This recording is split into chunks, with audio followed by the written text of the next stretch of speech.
Nikita Mirzani ogah dikasih gratisan, sindir influencer Magdalena.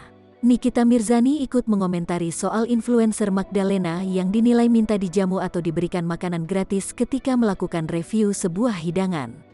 Dalam video yang beredar di Instagram, Nikita sempat menyindir ucapan Magdalena dalam sebuah podcast beberapa waktu lalu.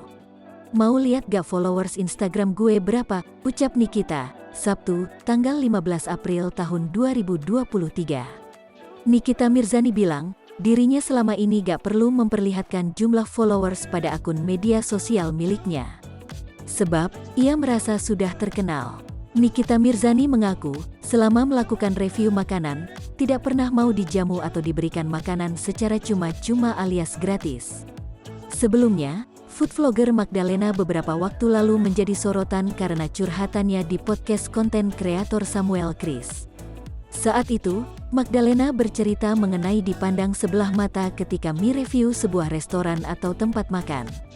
"Aku baru tahun lalu, aku mau datang ke tempat makan, aku sudah nunjukin followers aku berapa, bisa bantu sejauh apa," ucap Magdalena. "Aku sering banget dapat cerita gitu. Ditolak terus pas review restoran datang kayak dibiarin aja, enggak dijamu. Aku pikir kok kayaknya enggak ada kelasnya banget ya food vlogger di sini," sambungnya. Akibat kejadian itu, Magdalena akhirnya membuat video klarifikasi soal pernyataannya yang sempat viral di media sosial.